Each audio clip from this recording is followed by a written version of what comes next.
ಸುದ್ದಿಸಾಕ್ಷಿ news ಚಾನಲ್ಗೆ ಸ್ವಾಗತ. ತಮ್ಮ ವಿವಿಧ ಬೇಡಿಕೆಗಳ ಈಡೇರಿಕೆಗಾಗಿ ಆಗ್ರಹಿಸಿ ಜಿಲ್ಲಾ ರೈತ ಸಂಘ ಹಾಗೂ ಹಸಿರು ಸೇನೆ ಕಾರ್ಯಕರ್ತರು ಚಿಕ್ಕಬಳ್ಳಾಪುರ ಜಿಲ್ಲಾಧಿಕಾರಿಗಳ ಕಚೇರಿ ಎದುರು ಪ್ರತಿಭಟನೆಯನ್ನು ನಡೆಸಿದರು. ಈ ಸಂದರ್ಭದಲ್ಲಿ ಪ್ರತಿಭಟನಾ ನಿರತ ರೈತರನ್ನು ಉದ್ದೇಶಿಸಿ ರೈತ ಸಂಘದ ಜಿಲ್ಲಾ ಅಧ್ಯಕ್ಷ ವಕೀಲ ಎಂ.ಆರ್. ಲಕ್ಷ್ಮೀನಾರಾಯಣ ಅವರು ಮಾತನಾಡುತ್ತಾ, ಕುಲಾಂತರಿ ತಳಿಗಳನ್ನು ನಿರ್ಮೂಲನೆ ಮಾಡಬೇಕೆಂದು ಕೇಂದ್ರ ಮತ್ತು ರಾಜ್ಯ ಸರ್ಕಾರಗಳನ್ನು ಆಗ್ರಹಿಸಿ ಇಂದು ರೈತ ಸಂಘ ರಾಜ್ಯಾದ್ಯಂತ ಪ್ರತಿಭಟನೆ ಮಾಡುತ್ತಿದೆ. ಕುಲಾಂತರ ತಳಿಗಳಿಂದಾಗಿ ಅನಾಹುತ ಅಷ್ಟಿಷ್ಟಲ್ಲ, ಸರ್ಕಾರ ಈ ಕೂಡಲೇ ದೇಶದಲ್ಲಿ ಕುಲಾಂತರಿ ತಳಿಗಳನ್ನು ನಿಷೇಧ ಮಾಡುವ ಮೂಲಕ ರೈತರನ್ನು ಮತ್ತು ಭೂಮಿಯನ್ನು ಉಳಿಸಬೇಕೆಂದು ಅವರು ಆಗ್ರಹಿಸಿದರು. ಈ ಸಂದರ್ಭದಲ್ಲಿ ಜಿಲ್ಲಾಧಿಕಾರಿಗಳಾದ ರವೀಂದ್ರರವರು ಪ್ರತಿಭಟನಾ ಸ್ಥಳಕ್ಕೆ ಆಗಮಿಸಿ ರೈತರಿಂದ ಮನವಿ ಪತ್ರವನ್ನು ಸ್ವೀಕರಿಸಿದರು.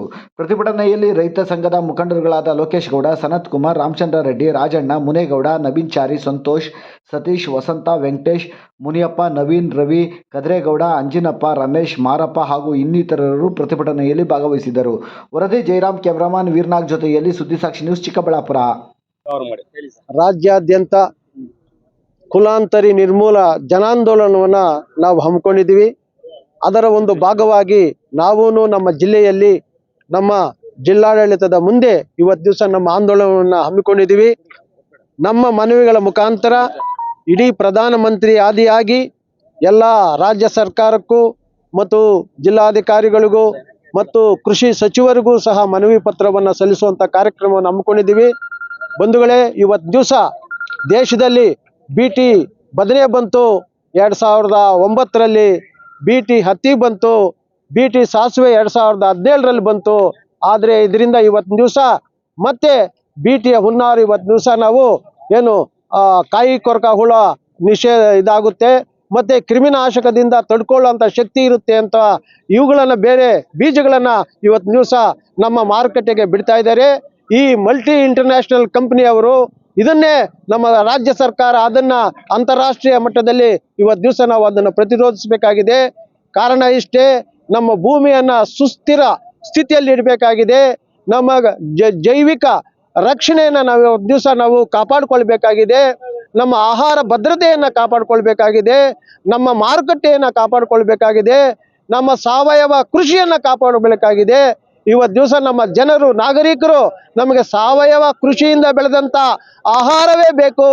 ನಮಗೆ ಈ ಒಂದು ಜೈವಿಕ ಇದರಿಂದ ಆಗ್ತಾ ಇರ್ತಕ್ಕಂಥ ಜೀನ್ ಮಾಡಿಫಿಕೇಶನ್ನೇ ಆಗಲಿ, GMನಿಂದ ಆಗಿರ್ತಕ್ಕಂಥ ಜೀನ್ ಮುಟೇಷನ್ನಿಂದ ಆಗಿ ಬೆಳೆದಿರ್ತಕ್ಕಂಥ ಬೀಜಗಳಿಂದ ಅಲ್ಲ ಅಂತ ನಮ್ಮವರು ನಾಗರಿಕರು ಹೇಳ್ತಾ ಇದ್ದಾರೆ. ಆಮೇಲೆ ರುಚಿಯಲ್ಲೂ, ಶುಚಿಯಲ್ಲೂ, ಆಮೇಲೆ ಸತ್ವದಲ್ಲೂ ಏನಿದೆ ಅದ್ರ ಬೆಳೆದಿರ್ತಕ್ಕಂಥ ತರಕಾರಿ ಆಗಿರ್ಬೋದು, ರಾಗಿ ಆಗಿರ್ಬೋದು, ಸಾಸಿವೆ ಆಗಿರ್ಬೋದು, ಎಲ್ಲವೂ ಅದರ ಸತ್ವಭರಿತವಾಗಿರುತ್ತೆ. ಅಂತ ಸತ್ವಭರಿತವಾದಂಥ ಆಹಾರವನ್ನು ನಾವು ತಿಂದರೆ ನಮ್ಮ ಮಕ್ಕಳ ಬೆಳವಣಿಗೆ, ನಮ್ಮ ಮಕ್ಕಳ ಭೌತಿಕ ಚಿಂತನೆ, ಅವರ ಒಂದು ಶಕ್ತಿ, ಆಮೇಲೆ ಇಮ್ಯುನಿಟಿ ಏನಂತೀವಿ, ರೋಗ ನಿರೋಧಕ ಶಕ್ತಿ, ಅದು ಬೆಳೆಯುತ್ತೆ.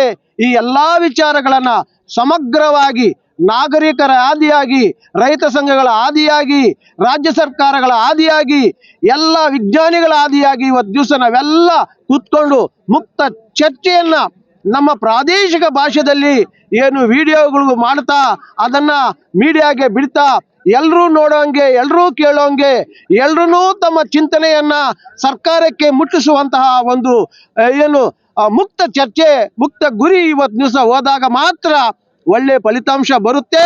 ಇವೆಲ್ಲವೂ ಆದಾಗ ಮಾತ್ರ ನಮ್ಮ ಈ ಒಂದು ಕಾಯ್ದೆಯನ್ನು ತರೋದು ಬಿಡುವು ಅಂತ ಮತ್ತೆ ನಾಗರಿಕರ ಒಂದು ಅವಗಾಹನೆಗೆ ಬಿಟ್ಟಿದೆ ಅಂತ ನಮ್ಮ ಉನ್ನತ ಸರ್ವೋಚ್ಚ ನ್ಯಾಯಾಲಯವೂ ಸಹ ತನ್ನ ಆದೇಶದಲ್ಲಿ ತಿಳಿಸಿದೆ. ಈ ಥರ ನಮ್ಮ ನಾಗರಿಕರ ಆಗು ಹೋಗುಗಳ ಚಿಂತನೆಯನ್ನ ನಾವು ಮಾಡಿ ಆಮೇಲೆ ಇದನ್ನ ಬಹಳ ಎಚ್ಚರಿಕೆಯಿಂದ ಇದನ್ನು ಪರಿಗಣಿಸಬೇಕು. ಆಗ ಮಾತ್ರ ನೋಡೋಣ ಅಂತ ಒಂದು ಜನಾಂದೋಲನ ಹಮ್ಮಿಕೊಂಡಿದ್ದೀವಿ. ಯಾವುದೇ ಕಾರಣಕ್ಕೂ ಈ ಕುಲಾಂತರಿ ತಳಿನ ನಾವು ನಿಷೇಧ ಮಾಡಲೇಬೇಕು ಅನ್ನುವ ಒಂದು ಗುರಿನ ನಾವೆಲ್ಲನೂ ಇಟ್ಕೊಂಡಿದ್ದೀವಿ. ನಮ್ಮ ಪರಿಸರಕ್ಕೆ, ನಮ್ಮ ಮುಂದಿನ ಜನಾಂಗಕ್ಕೆ, ನಮ್ಮ ಆರೋಗ್ಯಕ್ಕೆ, ನಮ್ಮ ಸುಸ್ಥಿತಿಗೆ ಇದು ಬೇಕೇ ಬೇಕು ಎನ್ನುವ ಒಂದು ಒತ್ತಾಯವನ್ನ ನಮ್ಮ ರೈತ ಸಂಘದಿಂದ ನಾವು ಮುಂದಿಡ್ತಾ ಇದ್ದೀವಿ.